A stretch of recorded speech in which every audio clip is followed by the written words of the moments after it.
Oi pessoal, tudo bem? Como que vocês estão? Bom, espero que estejam bem, assim como a família de vocês também. Nós começamos na aula passada a falar sobre as funções do sistema esquelético. E algumas funções nós já vimos na aula passada, presencial, onde nós falamos que o sistema esquelético tem uma função importante no suporte, né, sustentação do corpo, também importante na participação dos movimentos corporais. Também vimos que ele tem importância na proteção, protege os órgãos internos contra a lesão. E também vimos que ele é importante no equilíbrio de mineral, principalmente do mineral cálcio e fósforo. E discutimos aí, fizemos um esquema em aula, mostrando a importância do sistema esquelético, do tecido ósseo, na homeostasia do mineral, e associamos isso com a vitamina D, a calcitonina e o paratormônio. Além dessas funções, o sistema esquelético também tem outras funções. Vocês podem anotar aí, né? Continuando a nossa aula, ele também dá forma ao corpo. Imagine só, quando nós nascemos, agora nós crescemos, ele vai dando forma. Então, né, é importante o sistema esquelético para dar forma ao nosso corpo. E também o autorremodelamento, que como nós vimos, é contínuo a reabsorção óssea e o depósito de tecido ósseo. Né? E isso é importante tanto para a homeostasia mineral, também para o autorremodelamento do nosso corpo. O sistema esquelético, ele também possui, né, se a gente pegar aqui, olha, um osso longo, né, nesse osso longo, a gente observa, né, que ele tem um corpo do osso longo, chamado de ápice, e essas extremidades aqui, olha, as extremidades chamadas de epífises. Se a gente pegar, serrar um osso, né, cortar um osso, fizer uma secção transversal no osso longo, a gente observa aqui que ele tem o canal medular.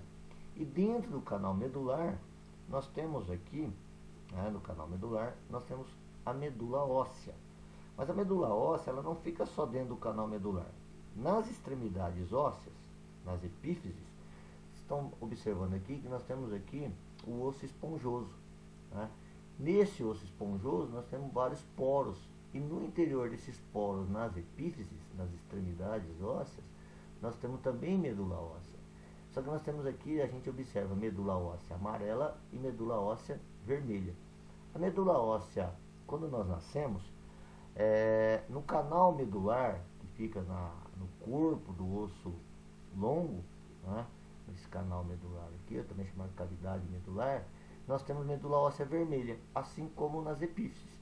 Só que quando a gente vai envelhecendo, a gente vai ficando, né, vai crescer, vai ficar adulto, na fase adulta, o que acontece?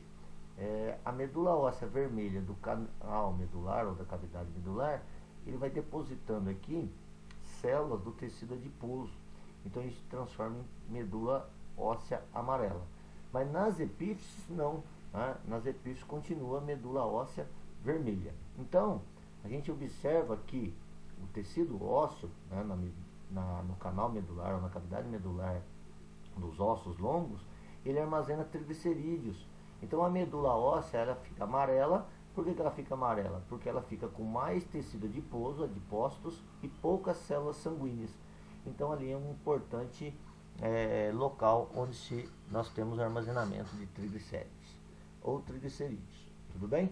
Se eu pegar um osso também, um osso chato, né, que são os ossos como a escápula, o osso do ilho, né, que forma lá que nós discutimos outro dia, os ossos da bacia, assim como os ossos do crânio, esses ossos chatos ou planos, eles têm, na borda deles, eles têm um osso cortical, né, um osso compacto.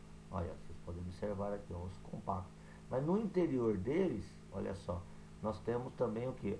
Osso esponjoso. Então, esses ossos, né, que são chatos ou planos, eles possuem também medula óssea vermelha no seu interior.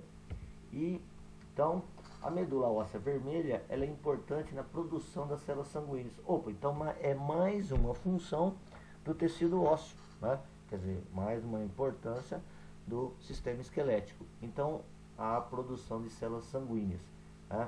A produção de células sanguíneas é chamada de hematopoiese ou hematopoese. Tem outros termos também. E é o processo de formação, desenvolvimento e maturação dos elementos do sangue. Os eritrócitos, que são as hemácias, ou os glóbulos vermelhos, os leucócitos, que são os glóbulos brancos, e as plaquetas, que são os trombócitos. a partir de um precursor celular comum e indiferenciado, conhecido como célula hematopoietica, né? E essa célula também é conhecida como célula tronco.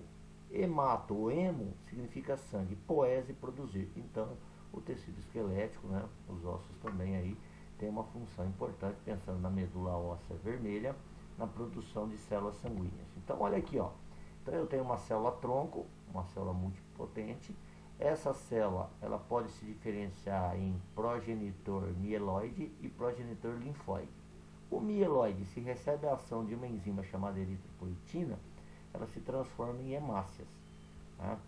Se ela recebe influência de interleucinas e recebe influência da trombopoietina, ela vai formar os trombócitos, as plaquetas. Mas se ela recebe influência de outras interleucinas também, elas podem formar os basófilos, os leucócitos e os neutrófilos e os monócitos, que são leucócitos. Só que dentro desses leucócitos ainda falta os linfócitos. Só que os linfócitos, ele vem dos progenitores linfóides. Né? Aí, ó, linfócito B, linfócito T. E também nós temos as células natural killer, que ficam nos tecidos. Né? Então, olha só, todas as células sanguíneas formadas de uma única célula, células chamadas célula-tronco, que está na medula óssea vermelha. Né? Aqui dando um exemplo, como a gente sempre faz em sala de aula, né? Imagine só, qual que é a função da hemácia? O eritrócito é transportar células sanguíneas, transportar oxigênio, né? É uma célula sanguínea que transporta oxigênio do pulmão para os tecidos. Pensa que o nível normal dela, né, ou a concentração normal, ou o número normal de hemácias no sangue, fica entre 4,2 a 6 milhões de hemácia por ml de sangue. Se o número de hemácia começar a diminuir aqui, dentro do parâmetro normal, porque uma hemácia ela permanece na corrente sanguínea por 120 dias, ela é produzida na medula óssea e é removida pelo baço continuamente. Então ela permanece no sangue por 120 dias. Se ela começar a diminuir aqui, ó, chegando próximo de 4,2 milhões, começa a diminuir a oxigenação nos tecidos. E a diminuição de oxigenação no rim e no fígado, né, estimula esses órgãos a produzir eritropoetina. E a eritropoetina na corrente sanguínea, ela vai até a medula óssea, onde ela vai encontrar a célula-tronco. E lá ela vai diferenciar a célula-tronco em proeritroblasto. Essa é a função da eritropoetina. A partir daqui, de proeritroblasto, passando por todas essas fases aqui, até chegar em eritrócito, até chegar em hemácia, precisa aqui, ó, de vitamina B12 e ferro para ocorrer essa diferenciação. Então, se o número de hemácia está diminuindo aqui, olha, acontece todo esse processo aqui para aumentar o número de hemácia. Aumenta o número de hemácia no sangue. Então, de 4,2, ele vai aumentando até 6 milhões de hemácias. Se chegar a 6 milhões de hemácia por ml de sangue, melhora a oxigenação dos tecidos. Se melhora a oxigenação dos tecidos, inibe a produção de eritropoetina. Aí as hemácias permanecem no sangue, né, depois de 120 dias vão ficando velhas, o número de hemácias vai diminuindo, porque o baço vai removendo essas hemácias do sangue. Consequentemente, se começar a diminuir a hemácia no sangue, o processo começa novamente. Ok, pessoal? Valeu! Essas são as funções que a gente teria que falar aqui na aula de hoje. Um grande abraço, fiquem com Deus e tenham fé e atitude.